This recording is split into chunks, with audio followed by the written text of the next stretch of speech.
മിശിഹായിൽ ഏറ്റവും സ്നേഹമുള്ളവരെ, ഇന്ന് നമ്മൾ പങ്കുവയ്ക്കുന്ന തിരുവചനം, എനിക്ക് മനസ്സുണ്ട്, നീ ശുദ്ധനാകുക. കുഷ്ഠരോഗിയോട് ഈശോ പറയുന്ന മനോഹരമായിട്ടുള്ള ഒരു തിരുവചനമാണ്. യേശു സൗഖ്യം എത്രമാത്രം തീഷ്ണതയോടുകൂടിയാണ് നമ്മുടെ ജീവിതങ്ങളിലേക്ക് കടന്നു വരിക എന്നുള്ളതാണ് നമ്മൾ ചിന്തിക്കേണ്ട കാര്യം.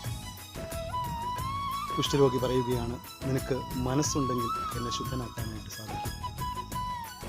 എന്നാൽ യേശുവിൻ്റെ മനസ്സ് നമ്മൾ വായിച്ചറിയുവാൻ വേണ്ടി പരിശ്രമിക്കുന്നത് വിശ്വാസ ജീവിതത്തിലൂടെയാണ്. കുഷ്ഠരോഗി യേശുവിനെ കണ്ടെത്തുവാൻ വേണ്ടി അവൻ്റെ സന്നിധിയിലേക്ക് കടന്നു വിടുന്നത് പോലെ അവൻ്റെ ജീവിതത്തിലേക്ക് യേശുവിൻ്റെ പ്രകാശം കടന്നു വരുമ്പോൾ അത് സ്വീകരിക്കുവാൻ തക്കവണ്ണം അവൻ്റെ വിശ്വാസമാണ് വർദ്ധിപ്പിച്ചതുപോലെ നമ്മുടെ ജീവിതങ്ങളിലും പൂർണ്ണമായിട്ടുള്ള വിശ്വാസം വർദ്ധിക്കുമ്പോൾ നമുക്ക് യേശുവിനെ കണ്ടുമുട്ടാനായിട്ട് സാധിക്കും. അവൻ്റെ മനസ്സില്ലായ്മയല്ല, നമ്മുടെ വിശ്വാസരാഹിത്യമാണ് സൗഖ്യത്തിലേക്ക് നയിക്കുന്നതിനുള്ള തടസ്സമെന്ന് നമ്മൾ മനസ്സിലാക്കുകയാണ് ചെയ്യേണ്ടത്. ഇതുവഴി ദൈവസ്നേഹത്തെ പൂർണ്ണമായിട്ട് പിൻചെല്ലുവാൻ, ദൈവം സൗഖ്യമാണ്, അവൻ സൗഖ്യമുള്ളവനാണ്, ആ സൗഖ്യമാണ് നമ്മുടെ ജീവിതങ്ങളിലേക്ക് നൽകുന്നത് എന്ന് മനസ്സിലാക്കുവാൻ നമുക്ക് സാധിക്കുന്നു.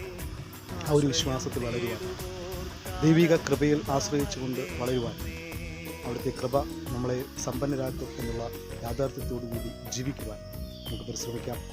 അതുവഴി നമ്മുടെ ജീവിതങ്ങളിൽ ഒത്തിരിയേറെ നന്മകൾ ഉണ്ടാവട്ടെ എന്ന് കൃത്യമായിട്ട് പ്രാർത്ഥിക്കുന്നു. രോഗപീഠകളിൽ നിന്നും അനർത്ഥങ്ങളിൽ നിന്നുമെല്ലാം ദൈവം നമ്മളെ കാത്തുപരിപാലിക്കുവാൻ തക്കവണ്ണം അവൻ കൈനീട്ടി നമ്മളെ അനുഗ്രഹിക്കും എന്നുള്ളതിന് യാതൊരു സംശയവുമില്ല. ആ ഒരു അനുഗ്രഹത്തിൻ്റെ കീഴിലായിരിക്കാൻ നമുക്ക് പരിശ്രമിക്കാം. എപ്പോഴും ദൈവസ്നേഹത്തിൽ ചരിക്കുന്നവരായി തീരുവാൻ നമുക്ക് വിശ്വാസ വഴികളിലൂടെ